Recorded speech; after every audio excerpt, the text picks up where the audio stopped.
আসসালামু আলাইকুম, কেমন আছেন সবাই? চলে আসলাম টেক নিউজের অ্যানাদার এপিসোড নিয়ে। আজকের এপিসোডে হচ্ছে আপনাদের কমেন্টস পড়বো, সাথে হচ্ছে আপনাদের অনেক রিকোয়েস্টের আমাদের চ্যানেলের গিভঅ্যাওয়ে শুরু করতে যাচ্ছি। তো এগুলো নিয়ে কথা বলবো বিস্তারিত এন্ড অফ দ্য ভিডিওতে।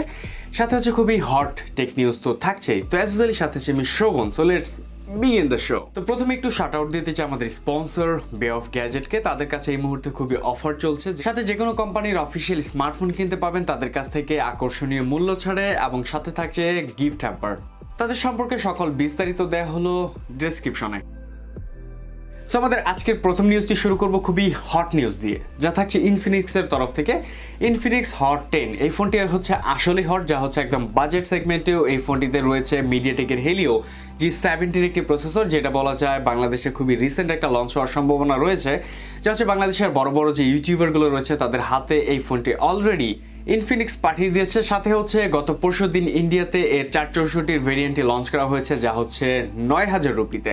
তো বাংলাদেশে এটা লঞ্চ করবে হচ্ছে 128 জিবির ভেরিয়েন্ট। তো সেক্ষেত্রে আপনাদের কাছে কেমন লাগছে, প্রাইসিংটা কেমন হবে? তবে আমার দিক থেকে বলতে গেলে ইনফিনিক্স এটা যদি 11 থেকে 12,000 টাকার মধ্যে রাখতে পারে, তাহলে বলা যায় এই বাজেট সেগমেন্টে ওয়ান অফ দ্য বেস্ট একটা স্মার্টফোন হতে যাচ্ছে।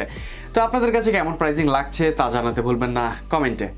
সো চলে যাচ্ছি এর পরের টেক নিউজে, যা হচ্ছে আমাদের প্রিভিয়াস টেক নিউজে আমরা বলেছিলাম Redmi K30s এই ফোনটি লঞ্চ করতে যাচ্ছে, যা হচ্ছে একটা রিব্র্যান্ডেড ফোন, যা হচ্ছে Mi10T এটাকে রিব্র্যান্ড করে লঞ্চ করছে তারা। তো এটা অক্টোবরের 27 তারিখে হচ্ছে লঞ্চ করতে যাচ্ছে, এবং লঞ্চ করার পরপরই বলা যায় আনঅফিসিয়াল ভাবে আমাদের দেশে চলে যাবে। এই মুহূর্তেই যেহেতু এই ফোনটি আমাদের দেশে অ্যাভেলেবল, যা হচ্ছে Mi10T নামেই। তো দেখা যাক এই ফোনটি কোন কোন ভেরিয়েন্টে লঞ্চ করে এবং সাথে প্রাইসিংটা কি হয়। আমি জানি এই দেশে আমি সহ অনেকেরই ড্রিম ফোন এবং পছন্দের ব্র্যান্ড হচ্ছে ওয়ানপ্লাস। ওয়ানপ্লাসের তরফ থেকে একদম চিপ বাজেটের একটি স্মার্টফোন লঞ্চ করতে যাচ্ছে, যা হচ্ছে ওয়ানপ্লাস নট N10 5G নামে। এটা হচ্ছে একদম চিপ বাজেটের একটা 5G স্মার্টফোন হবে, কারণ এই ফোনটিতে ইউজ করা হয়েছে স্ন্যাপড্রাগন 690 একটি প্রসেসর, যা বলা যায় একদম এন্ট্রি লেভেলের একটি প্রসেসর, কিন্তু 5G। তবে ফোনটিতে কিছু সারপ্রাইজিং দিক রয়েছে, যা হচ্ছে ফোনটির প্রাইমারিতে থাকবে 64 মেগাপিক্সেলের ক্যামেরা সহ কোয়াড ক্যামেরা সেটআপ, এবং ফোনটিতে থাকছে হচ্ছে 5000 mAh এর একটি লিথিয়াম পলিমার ব্যাটারি। ফোনটির ডিসপ্লে সাইজ মেবি 6.57 ইঞ্চি টাইপ কিছু একটা হতে পারে, তাও আবার থাকছে সুপার অ্যামোলেড এর সাথে। সো এই ফোনগুলো যেহেতু বাংলাদেশে লঞ্চ করে না, যার জন্য এর প্রাইসিং এক্স্যাক্ট বাংলাদেশি টাকায় বলতে পারছি না, তবে এটা ইন্ডিয়াতে লঞ্চ করতে যাচ্ছে, যা বলা যায় আন্ডার 20K এর মধ্যে লঞ্চ করতে পারে। তার মানে বলা যায় বাংলাদেশে আনঅফিসিয়ালি 25,000 টাকার মধ্যে যদি পেয়ে যেতে পারি 6GB 128 জিবির ভেরিয়েন্ট, যার জন্য বলা যায় খুবই ভালো হবে হয়তো বা ফোনটি। তো আপনাদের কাছে কেমন লাগছে, এই ফোনটির প্রাইসিং কেমন রাখতে পারে, এবং আপনারা অনেকটা ইন্টারেস্টেড কিনা সেটা জানাতে ভুলবেন না কমেন্টে। আমাদের আগে টেক নিউজে বলেছি হচ্ছে স্যামসাং S21 এই স্মার্টফোনটি আসতে যাচ্ছে হয়তো বা জানুয়ারির দিকে। কোনো লিকেজ পেলে আমরা অবশ্যই নিয়ে চলে আসবো। তো কিছু লিকেজ রয়েছে, যার মধ্যে হচ্ছে এই ফোনটার আউটলুকটা খুবই চমৎকার রয়েছে, বলা যায় একদম ফুল ভিউ ডিসপ্লের সাথেই আসবে ফোনটি। এবং ফোনটির পেছনের ক্যামেরা মাউন্টটিও দেখা গেছে, যা হচ্ছে লেফট সাইডে থাকছে, এবং খুবই সুন্দরই লেগেছে আমার কাছে। সাথে ফোনটি হচ্ছে 3টা ভেরিয়েন্টে তারা লঞ্চ করবে, S21, S21 প্লাস এবং S21 প্লাস আলট্রা নামে। একই সাথে এই ফোনটি হচ্ছে কয়েকটা কালার ভেরিয়েন্টে লঞ্চ করা হবে, যার মধ্যে হচ্ছে S21 এই ফোনটি আসবে 4টা কালার ভেরিয়েন্টে, যার মধ্যে হচ্ছে গ্রে, পিঙ্ক, ভায়োলেট এবং হচ্ছে হোয়াইট কালারে থাকছে এটি। এবং S21 প্লাস মেবি আসবে ব্ল্যাক এবং সিলভার কালারের সাথে, এবং আলট্রাটাও আসবে 3টা কালার। তবে এই 3টা কালার কি সেটা নিয়ে এখনও আমরা কিছুই জানি না। স্যামসাং এর তরফ থেকে আরেকটা নিউজ রয়েছে, যা হচ্ছে স্যামসাং এর F41, আপনাদের অনেকেরই মনে থাকার কথা F সিরিজের। এই F সিরিজের আরেকটি স্মার্টফোন লঞ্চ করতে যাচ্ছে, যা হচ্ছে F12 নামে।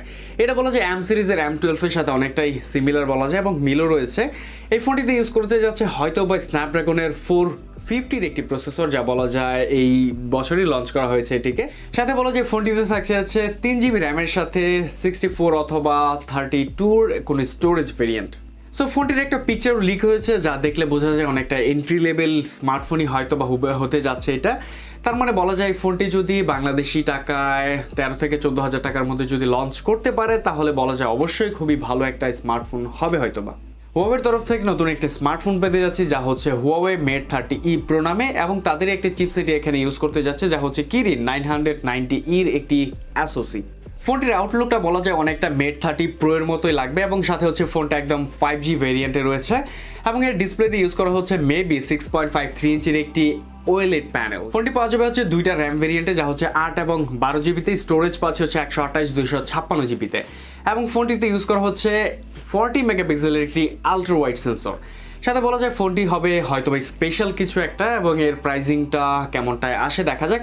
আমাদের বাংলাদেশে যেহেতু হুয়াওয়ে অনেকটা অফিসিয়ালি ব্যান, যার জন্য বলা যায় ব্যান বলা যাবে না, চলে গেছে তারা, তার জন্য বলা যায় আনঅফিসিয়ালি আসলে বাংলাদেশের মার্কেটে কোন প্রাইসিংয়ের সাথে আসে, সো এটি দেখা যাক। সো চলে আসলাম আমাদের লাস্ট নিউজে, যা থাকছে হচ্ছে রেডমির তরফ থেকে। রেডমি হচ্ছে 3C সার্টিফিকেশন পেয়েছে হচ্ছে একটা স্মার্টফোন যেখানে রয়েছে 5G অ্যানাবল। তার মানে বলা যায় এটাতে হয়তো বা নোট সিরিজ বা নোট 10ই হতে পারে। তো সেক্ষেত্রে বলতে চাই এটা যদি সত্যি লাস্ট অবধি যদি 5G ভেরিয়েন্টে আসে, তাহলে অবভিয়াসলি এখানে মিডিয়াটেকের ডাইনামিক সিরিজের কোনো প্রসেসর থাকবে, সেটা হতে পারে 700 সিরিজ অথবা 800 সিরিজের কোনো একটা।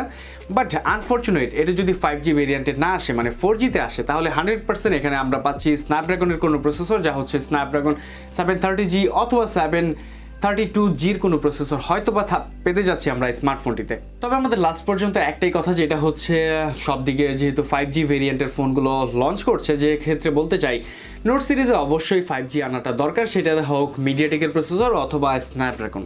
আপনারা কি বলেন? সো এবার চলে আসলাম আমাদের লাস্ট সেগমেন্টে, যা হচ্ছে আপনাদের কমেন্টস পড়ব। তো প্রথমে যে কমেন্টটা নিচ্ছি, যার নাম হচ্ছে কিং তাইফ। ভাইয়া বলেছেন, ভাই গিভঅ্যাওয়ে দেন না। ভাই গিভঅ্যাওয়ে নিয়ে আমার প্রচুর আগ্রহ ছিল, কিন্তু আসলে অনেক সমস্যার কারণে দিতে পারিনি। তবে যেহেতু আমাদের চ্যানেল অলরেডি 35K কাছাকাছি, যে জন্য বলা যায় 35K থেকে আমরা গিভঅ্যাওয়েগুলো শুরু করব, একদম ছোট পরিসরে হলেও শুরু করব, দেন হচ্ছে আস্তে আস্তে এই জিনিসগুলো বড় করার ইচ্ছা আছে। এবং একটা সময় এইটাই বলতে চাই, একটা সময় হচ্ছে আমাদের চ্যানেলে গিভঅ্যাওয়ের বন্যা হয়ে যাবে সত্যি। চলে যাচ্ছি সেকেন্ড কমেন্টে, যা হচ্ছে পুলক হাসান। ভাই বলেছে, ভাই Redmi 9 নাকি Infinix Note 7 কোনটা বেস্ট? ভাই দুইটা ফোন হচ্ছে দুই দিকে একটু স্পেশাল। যেমন হচ্ছে Redmi 9টা আমার কাছে পছন্দ হচ্ছে ডিসপ্লে পারফরমেন্স এবং বিল কোয়ালিটির জন্য। অন্যদিকে হচ্ছে Note 7-এ হচ্ছে আপনার ক্যামেরা পারফরমেন্স এবং চার্জিং টাইমটা আপনি একটু কম পাবেন তুলনামূলক। সেক্ষেত্রে বলতে চাই আপনার যদি ক্যামেরাটা একটু বেশি দরকার হয়, তাহলে অবশ্যই Note 7-এর দিকে যান। তাছাড়া যদি আপনি পারফরমেন্স এবং ফুল এইচডি প্লাস ডিসপ্লের সাথে যদি এনাফ থাকতে চান, সেক্ষেত্রে বলবো Redmi 9টা নাকি এই মুহূর্তে বাজারে অ্যাভেলেবল নেই, সেক্ষেত্রে আপনি কিছুদিন ওয়েট করতে পারেন। Redmi 9টা এই বাজেটে বেস্ট একটা অপশন।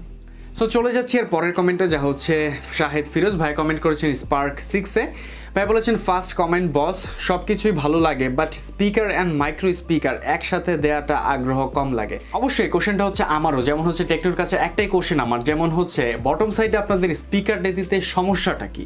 ইয়ারপিসের মধ্যে স্পিকারটা আসলে একদম অকওয়ার্ড একটা পজিশন, যার জন্য বলবো টেকনোর অবশ্যই এই দিকটা মাথায় রাখা উচিত, কারণ হচ্ছে পরপর তারা অনেকগুলো স্মার্টফোনে এই ভুলটাই করে গিয়েছে। সো পরে কমেন্টটি নিচ্ছি, যা হচ্ছে আরিফ মাহমুদ। ভাই বলেছে, ভাই আমি কোনো গেমার নই, শুধু ফোনটি দিয়ে ইউটিউব চালাই আর হচ্ছে মুভি দেখি, তাহলে Redmi 9, Vivo Y20 নাকি Realme C17 এর মধ্যে কোন ফোনটা ভালো হবে প্লিজ একটু জানাবেন। সো ভাইয়ের জন্য একটা কথাই, যা হচ্ছে ভাইয়া হচ্ছে আমাদের ভাষা অনেকটা নর্মাল ইউজার, আপনার জন্য এই তিনটা ফোনই খুবই ভালো হবে। সেক্ষেত্রে বলতে চাই আপনি যদি আন্ডার 15K এর মধ্যে one of the best smartphone চান, সেক্ষেত্রে Redmi 9টা বেস্ট একটা অপশন।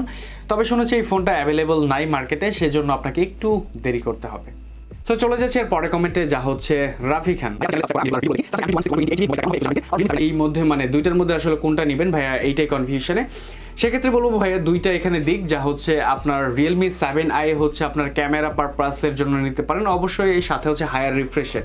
তবে অন্যদিকে যদি স্যামসাং এর M21 এর কথা বলি, তাহলে বলা যায় অনেকটা হার্ডার পারফরমেন্স এখানে একটু বেটারই পাচ্ছেন, সাথে হচ্ছে অ্যামোলেড প্যানেল থাকছে, সাথে যেহেতু স্যামসাং এর ফোন সেক্ষেত্রে একটু সুবিধাই পাবেন। সেক্ষেত্রে বলতে চাই আপনার পারপাস যদি শুধুমাত্র ক্যামেরার দিকেই থাকে, তাহলে 7i যেতে পারেন, বাট আদারওয়াইজ আপনি স্যামসাং এর দিকে শিফট হতে পারেন।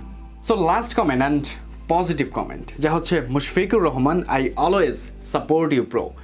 ভাইয়ের জন্য মন থেকে ভালোবাসা রইল, এবং আমরা চাই আপনারা সবাই যেন আমাদের এরকম সাপোর্ট করতে থাকেন, এবং সাথে হচ্ছে আমাদের এই ছোট্ট চ্যানেলটা যেন একদিন অনেক বড় হয়ে যায়, এবং সাথে আপনাদের জন্য খুবই কোয়ালিটিফুল টেক কন্টেন্ট নিয়ে আসতে পারি, সেজন্য আমাদের চ্যানেলটি অবশ্যই সাপোর্ট করবেন।